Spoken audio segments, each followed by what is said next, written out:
I see you. You're muted. Becky Krieger. Nate Fleming. Here. We don't have the minutes to approve this time around, do we? No, they'll be in the next one. Sorry about that, guys.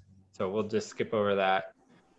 So we'll go to case number 2007 for 805 East High Street with the handicap accessibility.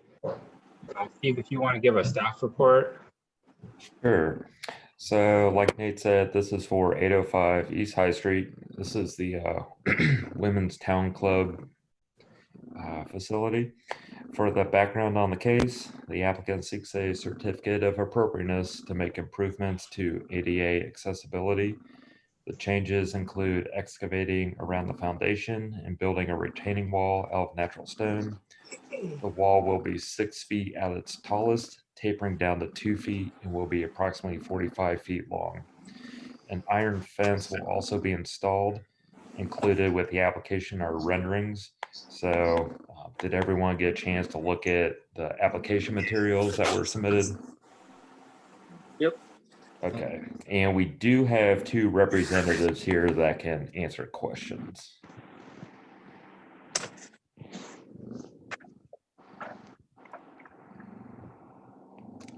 I just wanted to say, upon looking at your application, just thank you for your thorough details and helping to explain what you'd like to do. I'm sorry, I couldn't hear the last thing you said. Just your application is very thorough, so thank you. That's all I was saying. Oh, okay. Well, the drawings were compliment of one of the firms that's bidding on the job, so I was happy he was able to put together a rendering that we could get some idea of what it would look like, and that helped, and to be able to communicate to y'all.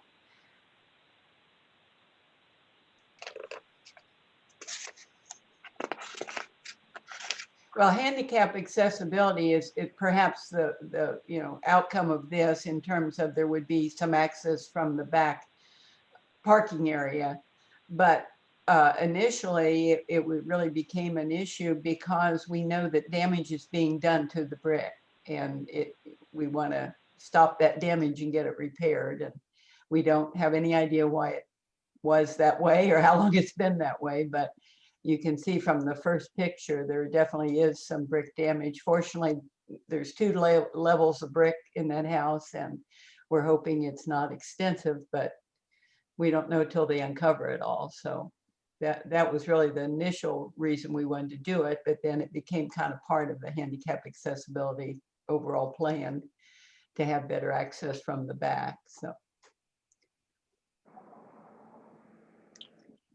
I'll go ahead and move to approve the certificate of appropriateness, as it does not violate the guidelines and it is a reasonable purpose.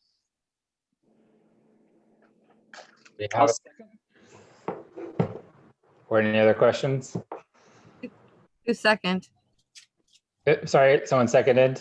No, did anybody? Sorry. Jeff did. Jeff did. I Okay. figured to unmute myself so you could hear. If you want to call the roll. Okay, Carolyn Young, Yes. Brad Minard, Yes. Jeff Smith, Yes. Becky Krieger, Yes. Nate Fleming. Yes. Awesome. You guys are approved. oh, thank you so much. Could I ask you one quick question? We have some other issues we know we'll be coming back to you with, but one of them, I'm not sure from reading the materials that you provide, whether it's necessary.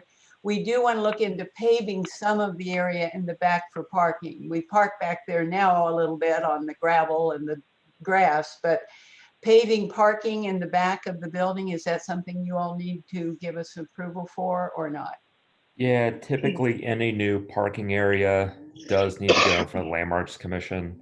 So Okay. once you get to that point, send me what you have, and then we'll get you on the agenda then. Okay, good deal. All right. Hopefully we'll be in person. Yeah, well, this is kind of cool. Yeah.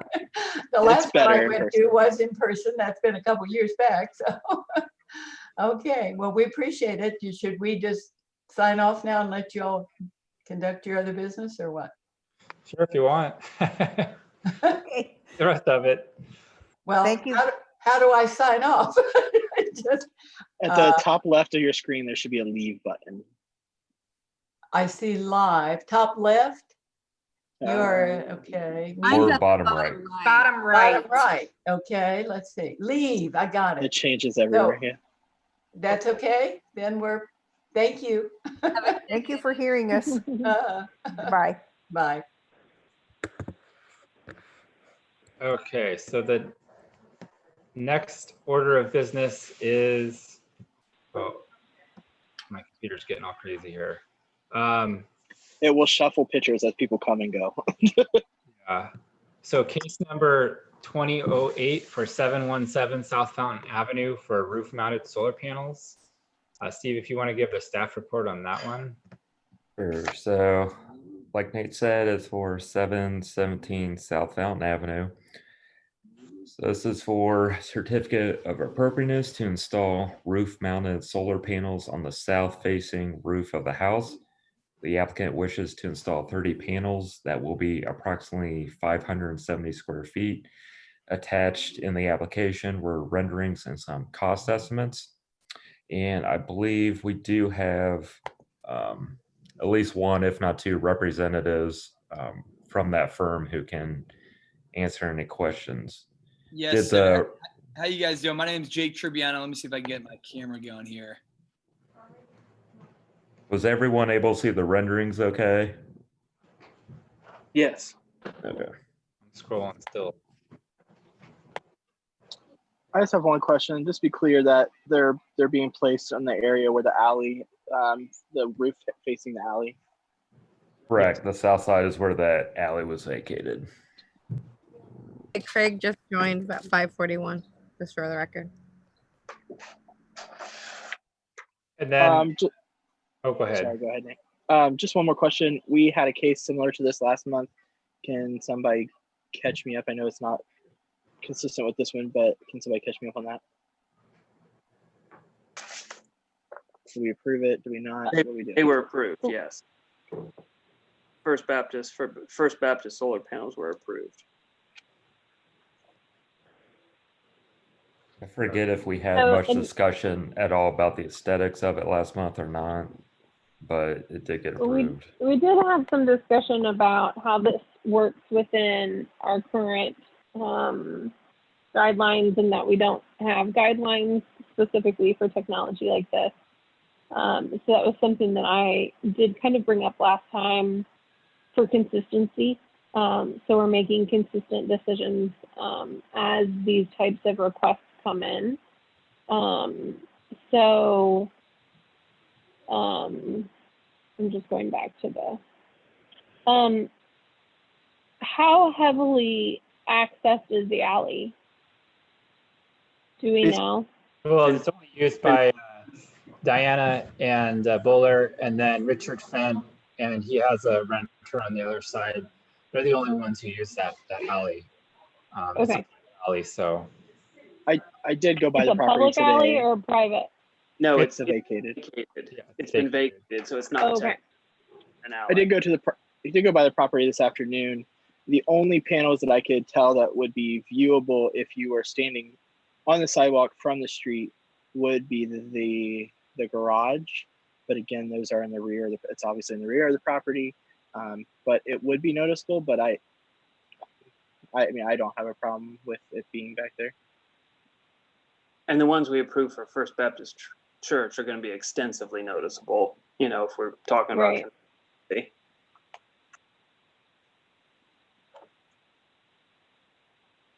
Cool. Does anyone have any other questions? Do I have a motion?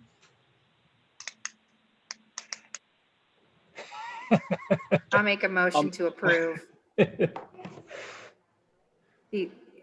issue the certificate of appropriateness, yada, yada, all that, you know, Awesome. legal. Based on Mumbo the jumbo. appropriate guidelines.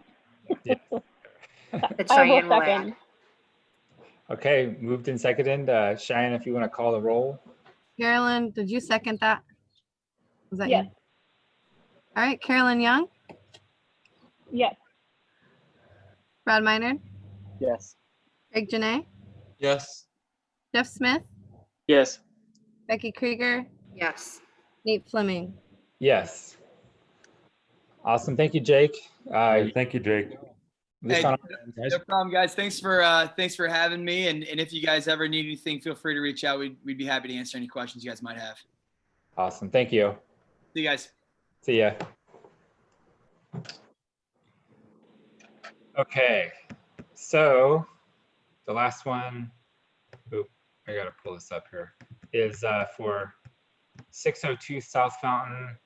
The case number is 2009 for new paint colors. Now, Steve, we don't have a staff report on this one, right?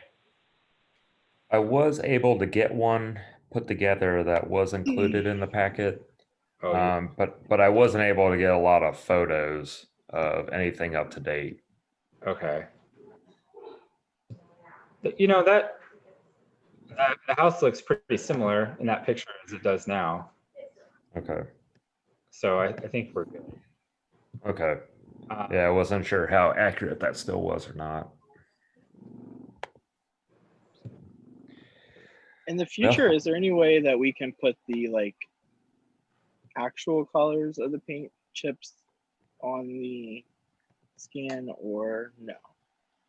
So in the application, there were paint samples, but I didn't get it till I was at home. It wasn't scheduled to be back in the office, so I didn't have a chance to scan it Okay. and get it in there. But they were provided. It was just kind of a last minute application that we decided to hear. Let me see if I can find them. Hold on a sec, guys.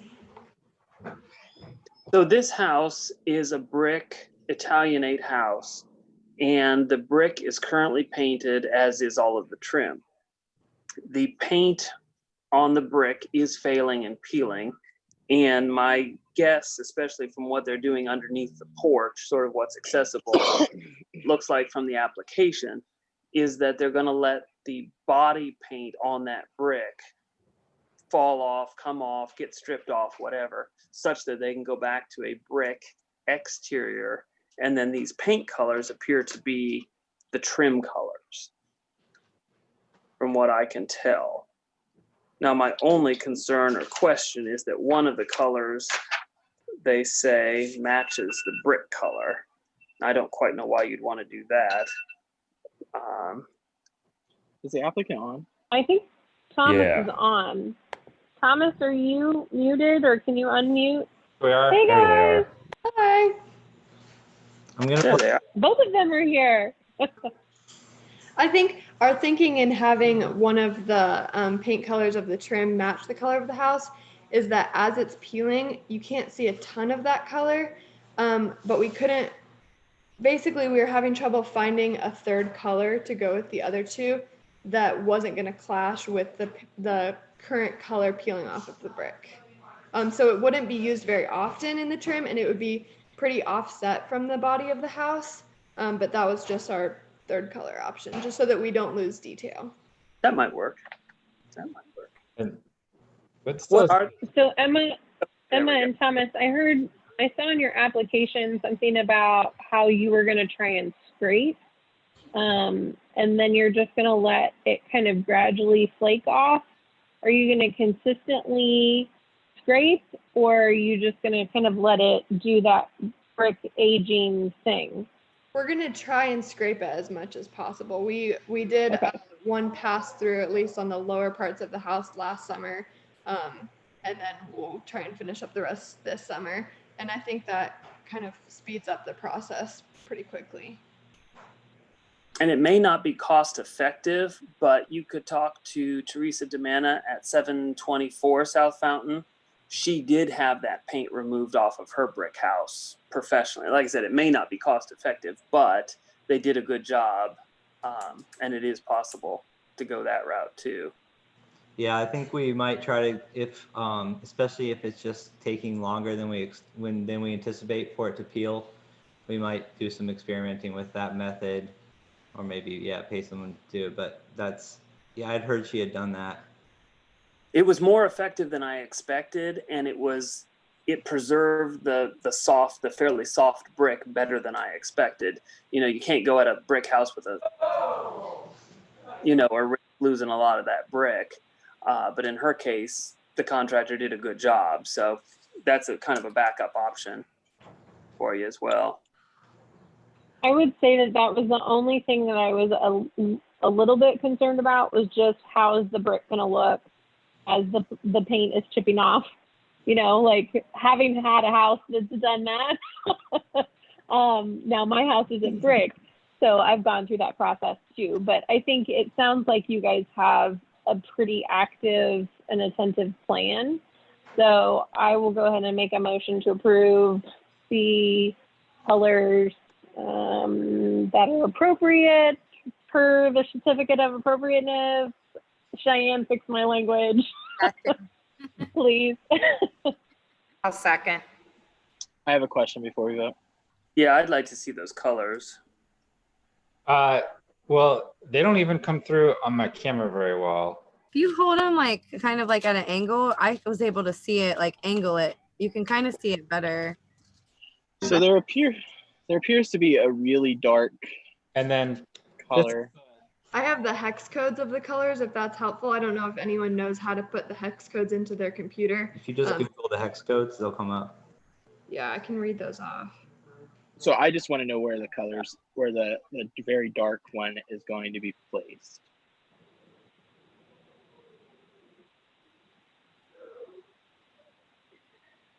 I'll write them in the chat because they're. So the dark is, actually this isn't the hex code, this is the paint code.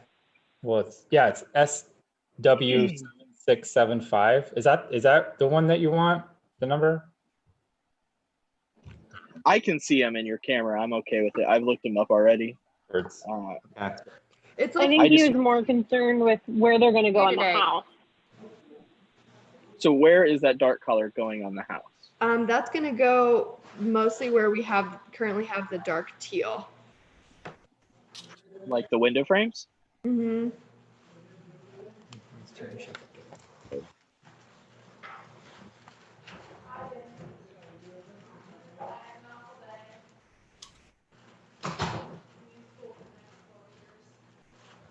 Yeah, it's like a tiny bit of accent along your pillars, and then your window frames looks like about it. Mm-hmm. And then the slate gray or woolen cap is what it's called, I believe. Yeah, it's really an off-white. And that's going, I'm trying to picture your house with these colors, sorry. I don't know if you can see in the picture that you're looking at, but there's a color right now that's just a couple shades lighter than the house. It's like a yellowy kind of cream. The pillars? Yeah. Okay, and then the last one, which is the basalt powder. Yeah, so that one is the one that's the same color as the body of the house right now. And we're not going to follow the pattern exactly as it is. We're not going to just use the white where the light is and the house color where the red is. We're going to try and use the real light and the real dark as much as possible. And then just where we need to use that house color. So are we keeping like the brownish red or no? Nope. So what's replacing that again? It'll depend on where it is on the actual trim, but it will be, we're replacing 4 colors with 3.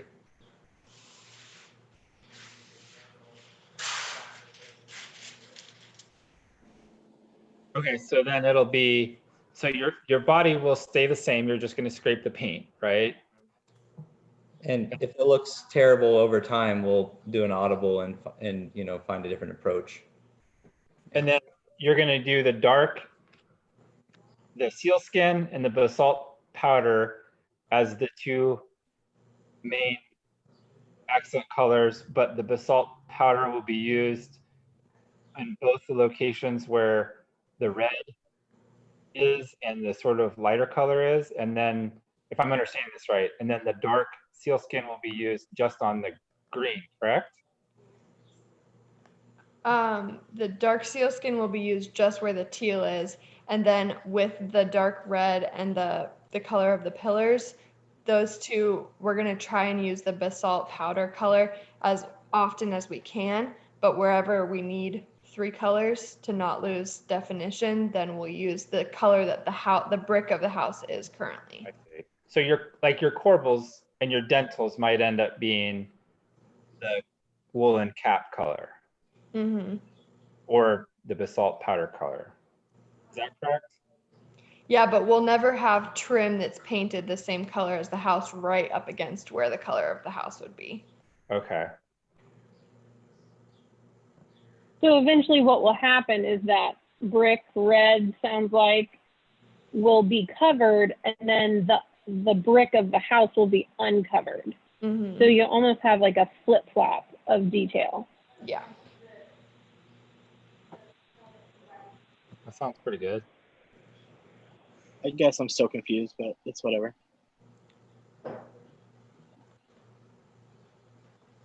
Cool. Well, I think we have a first and a second.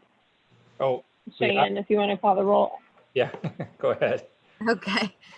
Carolyn Young, Yes. Brad Minard, Abstain. Craig Janae, Yes. Jeff Smith, Yes. Becky Krieger, She's working. Also, Becky had to step away. okay, Nate Fleming. Yes. Should I put? But just for the record, Becky was my second. Yeah. She was the second. Yeah, I had it written down. Should we Okay. wait for Becky to come back or just put abstain? Just put abstain. Okay. Well, awesome. Thank you, guys. Thank you. So now we move on to boy, Board comments. yeah, board comments. Does anyone have anything? I'm just going to go back to a discussion we had a few months ago. We're running into this situation where we're getting more and more of these applications for solar panels. And obviously our code is quite silent on this issue. As well as I think the whole design guidelines should be looked at in a more detailed way to make this process either easier or maybe more check marks step-ish for us to be able to make decisions. So I'm really, there was not a consistency in the last time I was at a meeting about creating some type of subgroup or subcommittee to look at these guidelines and to make recommendations for this full committee to adopt and to send to City Commission. And so I would really like to see the creation of that group, as I think it's time, and I don't want to drag our feet any farther.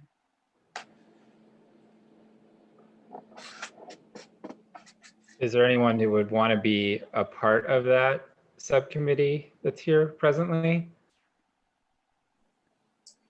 Or is it? I agree with Brad that maybe we need to have a consistent recommendation on how we handle things like solar panels.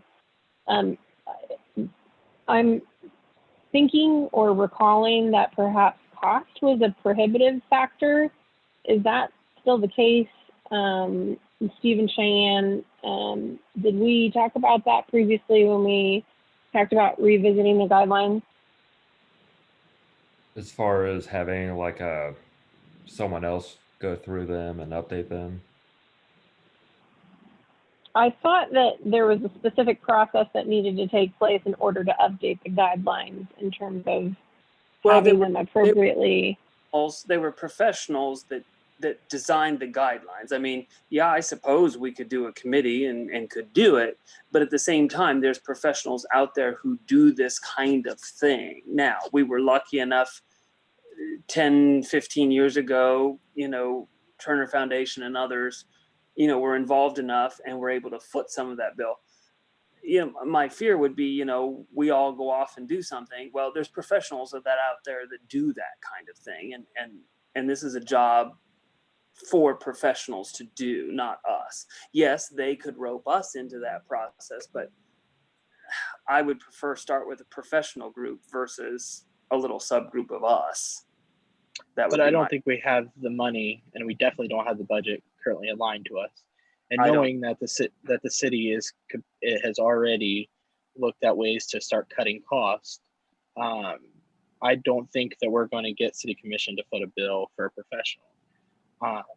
I'm not saying a complete overhaul of the design guidelines. I'm saying let's look at what this committee could look at other areas of the state and say, hey, how are you handling these situations? And then coming back with some type of thought on how that works, and maybe even asking Kevin Rose to come and share his thoughts. And this committee could meet with professionals who do this that are currently in the city.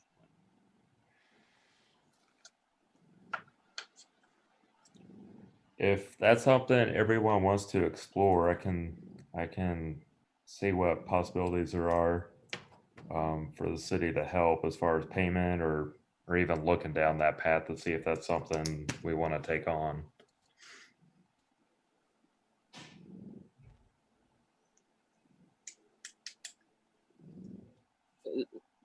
I guess my only other thought, is could we not just create an addendum, like specifically for something like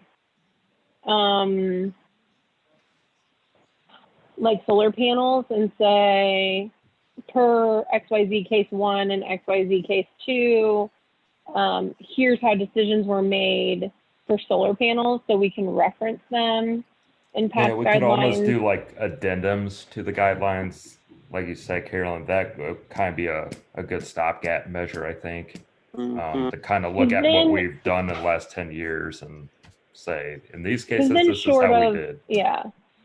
Then short of, paying someone to review the whole design guidelines, we're at least being consistent with how our decisions are made and what we're paying attention to with making a decision like, okay, is it visible from the street? Like, number one, we would prefer them not be visible from the street. In the case of the church, it was based on financials, right? So, but from a, residents' perspective, here's what we're deciding on. So at least we're making consistent decisions. And then should a time come, whether it's a year from now, then maybe we could add things to that list that we want to have reviewed. But I think overhauling the design guidelines for, solar panels, maybe we can collectively make a decision on that.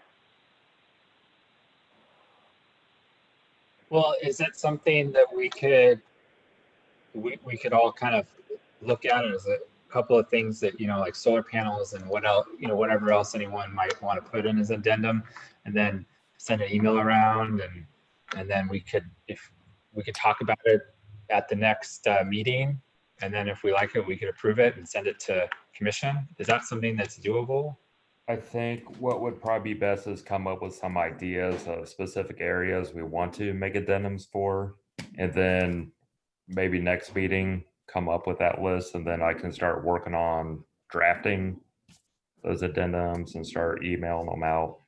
After that, we can take a look at voting on them. Okay. So yeah, maybe between now and next meeting, if everyone wants to think of a couple specific areas like solar panels, fences, maybe paint colors even, or the process of getting a house painted, like what we want to specify that you have to do untinted primer. Then you have to pick a certain range of colors, something like that. Those are a couple examples I'm thinking of off the top of my head. Well, also, is there something that it would make your life easier, Steve, in terms of addendums that would simplify stuff or make expedite it for people? Honestly, is probably paint colors are the ones I get the most questions about. So maybe kind of fleshing out some of those details we want to see about what we want to specify in the application, maybe. Okay. Yeah, And I that don't know. could be like, Oh, go ahead. you know, Jeff. trim color, you know, primary, just defining, like using definitions, primary color, secondary Right. color, first accent, you know, first trim color, or define what trim is versus, you know, window trim. It's just some of those definitions such that when applicants say, okay, I'm going to use hot pink on accent color 1, or, you know, and then that gives us an idea of sort of what they're thinking about or how much of it there's going to be. Whereas Right. you ultimately sort of get to that 4th or even 5th color, you know, the minimal accent color. Well, there's only a little bit of that, you know, color that might help us hierarchy of paint on a house. Yeah, for sure. The only thing I have this is that working as a full group, we're time constrained to this time frame, and especially when we're in live meetings and in person, you know, there's always the planning board that could come behind us. And as we get into these discussions, they're going to be detailed and can be or may not be controversial. However, if there's a group that is created that it can meet in an informal basis, so 3 or less of us that can make recommendations and look at these, then we don't have to meet in a public venue. And they can meet and then make recommendations to the full committee, which means we're not restricted to these time constraints or to have Cheyenne always there to record for us.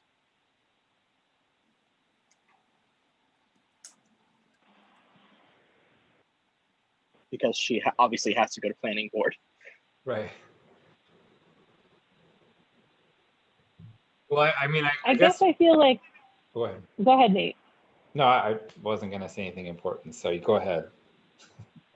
I mean, I guess my only thought was if we can kind of get our initial thoughts together, like in a shared Word doc, then it's certainly something that we can bring back to our next meeting collectively.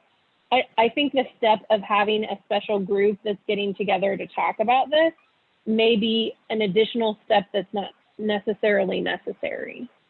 Because I think we could potentially do the same thing through a shared Word doc and then review that together collectively based on everyone's input. And then we can have discussion around it. Because then it's, you know, if somebody wants to comment on it, then, you know, someone from the general public certainly can. Well, yeah, I mean, I'm of the idea that, like, why don't we just all kind of, between here and now and the next time we meet, why don't we just go through? I mean, we're all busy, so time's limited, but, you know, in the next month, I'm sure we can figure out a little bit of time in which each one of us individually goes through the guidelines and pulls out some things. And who knows, maybe we all have the same things and we all agree on it and it's really simple. Maybe we have difference of opinion, but I kind of am inclined to just, why don't we just all kind of do some work on our own, and let's come together next commission meeting, and, you know, and we'll see from there what we have kind of put together, and then we can decide, you know, do we want to make a subcommittee with this to go through this stuff, or are we all kind of, is this something we can kind of flesh out at the next commission meeting or whatever? I'm kind of what I'm inclined to go with right now. I don't know how everyone else feels, but. Yeah, I think trying to get a handle on how many we're thinking about might be a good idea first, to see if it justifies, you know, actually making a committee, or if it can be done with a Google Docs, something like that. So maybe just getting our heads around what the scope of work we're trying to do actually is. That'd probably be a good first step. Yeah, because if it's just solar panels, I mean, I think that, like, we could probably figure that out pretty quickly. You know, but if there's like a ton of things everyone wants to go through, then yeah, maybe it's going to be a bigger process.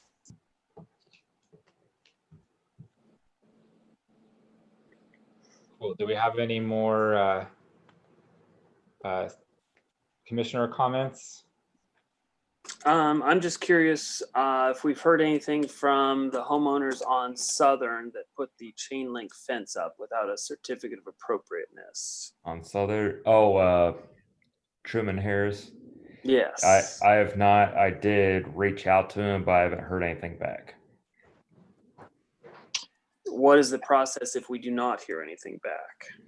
So one of the things that came out of the McCurdy case, if something gets done that doesn't require a permit happens without us stopping it, we don't have a whole lot of options when it does come to recourse. Code enforcement isn't the vehicle for that.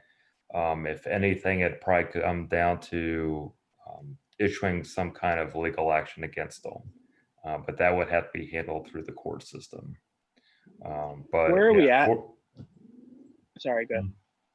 I was just going to say, so the big thing that came out of the McCurdy case was code enforcement isn't the vehicle for kind of taking action against people doing things against the guidelines.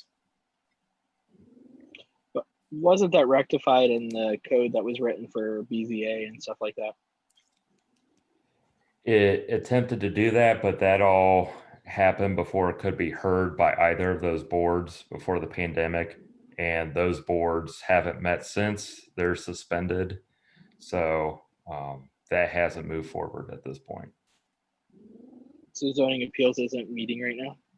Correct. Neither is planning board.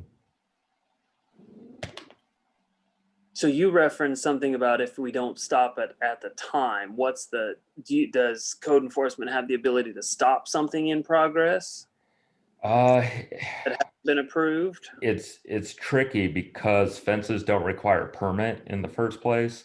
So if someone was doing something structural, that's a little easier to actually go out there and tell them to stop. I'd probably have to talk to our attorneys to see if we did get a complaint of a fence in progress, if that's something we could issue a stop work order on. I'm thinking we can. I just don't know if it's come up yet at this point. And this kind of goes back to, and we never did hear back from the land bank about the stone wall and fence they put up at 1120 South Fountain either.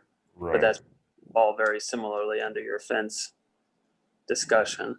Correct. And then also 425 South Fountain, that Oh, they that's have a fence, siding, and an outbuilding all put up.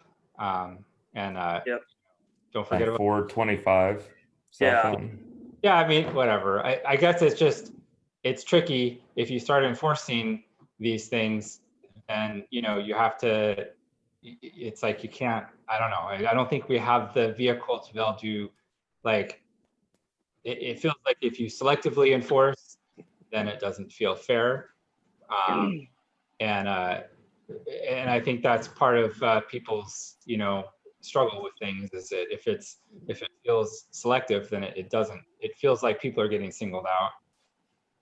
Well, and that's my concern, is I feel like on one hand, Landmarks commissioners are somewhat being put in a position to tattle on neighbors or people within our communities, and then it becomes a selective thing of this person gets tattled on but that person doesn't, and I guess I would like to see something, a better system or a better way of trying to figure these out before we have to, as neighbors of these people, tell on them, for lack of better terms.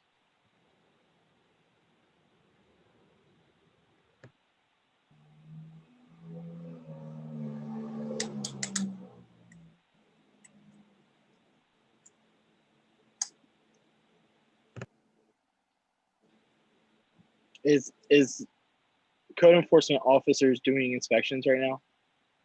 Yeah. So when they go when they go down South Fountain, do they know what has and has not been approved by Landmarks? Not necessarily, unless they're familiar prior, which it's hard to say if on a daily basis if they're aware of what has been and what hasn't when they're actually out on the street. So is there a way to inform them of that so that when they do go down that street and they're making code enforcement decisions and referrals or whatever it's called, that they can say, well, that fence or that outbuilding or that paint color or whatever has not been done appropriately, and go from there. Yeah, I could definitely talk to the officer, which is Jeremy Least. He's been over that area for a couple years, and I can see if he has any ideas about trying to see that stuff when he is out in the neighborhood and like checking our software to see what's been approved. I mean, because it seems like since we're not able to tell somebody to tear something down and we have to stop something in the middle of it happening, especially after the McCurdy case, and this is my concern with the McCurdy decision, is that people can start putting up whatever they want and just skirt around our system, and then we have no power to do anything. And so they're just, we need to figure, I don't know how to do it, but there has to be a way to target these type of offenders of the code and try to get them to respect, the process. I also think that if we could figure out, why is it that people are not coming to us? Is it that our guidelines are too confusing? Is it that they just don't want to deal with us? Is it that our timelines are too long? I think if we interview folks and find out, and I know this is like time-consuming process, but if we find out what exactly it is that people don't want to deal with, then I think maybe that can help us, in the future as we're changing guidelines or even putting addendums on, maybe we can create things in which people feel more comfortable, coming to us for whatever reason that they're not coming to us for. And maybe we can streamline it or whatever we need to do to make it so that people will work within the law instead of feeling like they need to go outside of the law. Well, and I had a conversation with somebody earlier today, and there was a conversation that was placed that sometimes landmarks makes decision based upon personal preference. There's 7 personal preferences at this table, and we make decisions based upon those. And there's no like checklist or process for us to make non-subjective decisions on these properties. And it goes back to the design guideline conversation, is that, if we can move away from the subjective way of approving these certificate of appropriateness, and I think that's what the attorneys were getting at when you have to use these wordings and these reasons for approving these or not approving these certificate of appropriateness, is the subjectivity of it. And if we can move away from that by creating structure or creating processes that help us make these decisions on a more or on a not personal level, then I think that's where I think some people feel that way. And based upon my conversation earlier today, I would confirm that as well. That person also lives in a historical neighborhood as well. Yeah, I mean, I guess when I had talked to some folks at the city before, and I had voiced how the guidelines have a lot of subjectivity in them, and I was told that, part of the subjectivity is there on purpose so that we as commissioners are supposed to make decisions, I guess, kind of subjectively. But I think that on the flip side of that whole thing is that when we are subjective, it seems, I don't know, I mean, to me, it seems like we fall into like maybe like a discrimination case, or I don't know what, but it feels like that there's no consistency. So, I mean, to me, it feels like we have this large like problem with our guidelines, and I don't really know totally how to fix that. But I do think that, like, I mean, to me, I would think that if the guidelines really were specific and they spelled out a lot of things, and then we gave a level of, like we are okay with these particular things. If you do these, then Steve can approve it or whatever. But if not, then, then these are the things we're going to look at and all that kind of stuff. I think if people could go into the guidelines and see kind of like how we would even make a decision, I think that people would be able to help them make a decision or even know what they need to do. I think there's just, is my opinion, but I think there's a lot of confusion out there.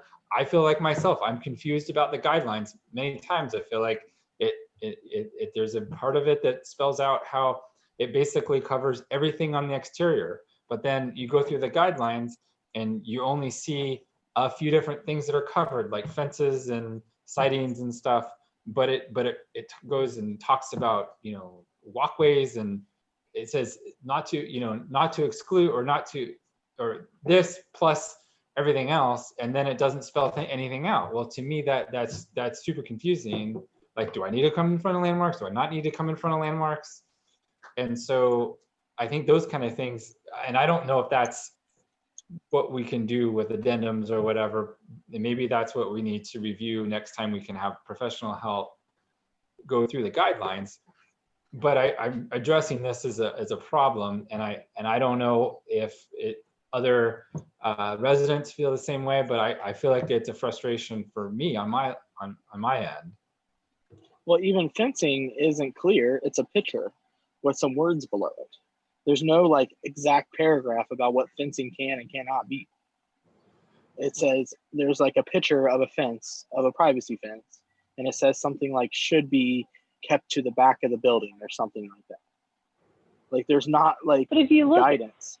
If you look though at the historical homes in our historic district, it starts to help give you an identifier of different variations that could be. So like for me, what I consider too, even like that case that we heard the last time with the walkway, and we were concerned about, changing the direction of the walkway. So the question that I asked in that particular case was, well, are there other homes along South Fountain that give precedent for that? So, I think sometimes history gives us the precedent for examples within the community of, for instance, fencing that works and fencing that doesn't. If we don't want chain link fences in our front yard, right? We've seen where that works and where that doesn't. So being considerate of what our historical districts have also had, I think can help with that discernment as well. I mean, you don't want guidelines to be too stringent because, so on High Street, there's a house that has an old fence that probably was built when the house was built. It's right across from Richard Raff and Dunbar, and it is like 8-foot tall fence with brick columns. And that's not typically front yard fencing, right? But it works on that property. So, but if somebody else were to approach us and say, hey, we want to put an 8-foot tall fence in our front yard, we may go, oh, wait, what? But seeing if it works for that property or not, and seeing if that goes with the history and style of the street and the house, then, we can use the guidelines with that discernment. So I know that that's about as clear as mud, but I thought that might be a good example to help. Well, Carolyn, what do you think about like if we had the guidelines pretty specific, and then we had a little part on the end of it that says if your idea doesn't fit within this guidelines, come to us and we can talk about it, kind of thing. And, yeah, we're willing to hear exceptions. Right. So that what we'd end up doing in the long run is we would be a commission that is sort of like hearing the exceptions. Like if somebody's wanting to do something in particular, whatever, but now, say they do want to do that 8-foot fence, and it's like, wow, okay, well then you need to take it to us. That's where Steve would be like, hey, the commission needs to hear this. And then and then we hear it and we could be like, yeah, we don't think prison fencing is going to help the value of the neighborhood or it's going to add to the character of the neighborhood, you know, but if it's like something that is, you know, like something on High Street, you know, like you had just mentioned, and it fits with the property because the property itself is set, you know, decently far back from the street, then we can kind of subjectively look through that and kind of make a decision based on that. And I understand that, and I guess my frustration at this point is that we've had similar conversations for 4 years. I've been on this commission for 4 years. We've had similar conversations. We have conversations about certified local government. We've had conversations about other things, and it just seems like we keep dragging our feet and dragging our feet and dragging our feet and dragging our feet, and now we're just back having this conversation, and it just doesn't seem like we're getting anywhere.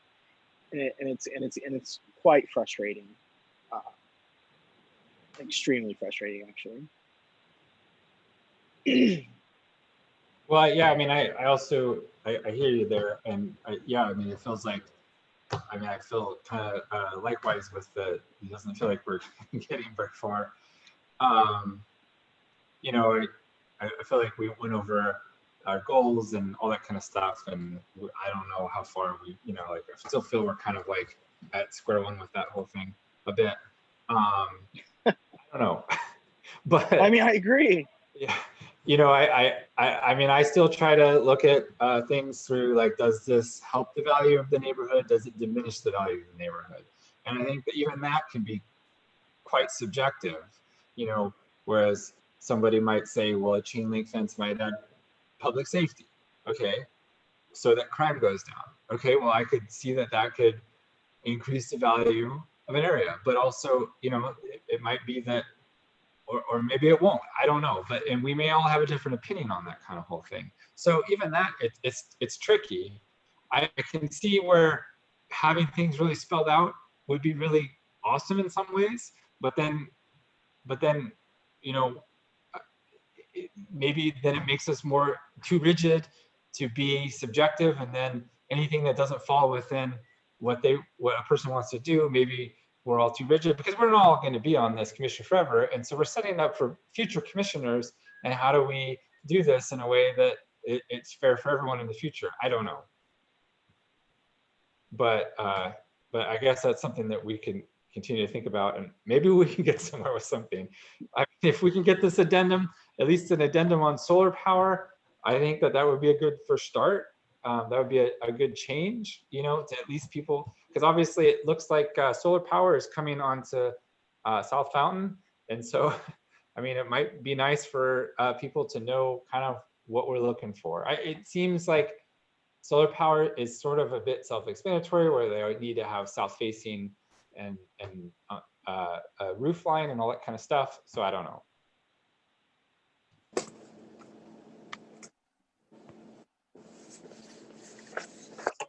So who's going to send out the initial document for us to start maybe putting a list of things together that may need review? I could create a Google Drive doc. Just, I don't know if you want a spreadsheet or just a Word document. You can start listing what you're thinking about. Well, Steve, I think that might be a good starting point. And then we could all put our thoughts on there, and maybe put your initials or something, so we know whose suggestion was what, and then we can kind of go from there.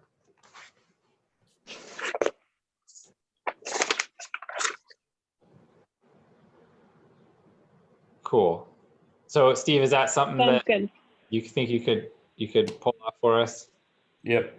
Awesome. Should be pretty simple. Cool. And then do we have any more board comments on anything?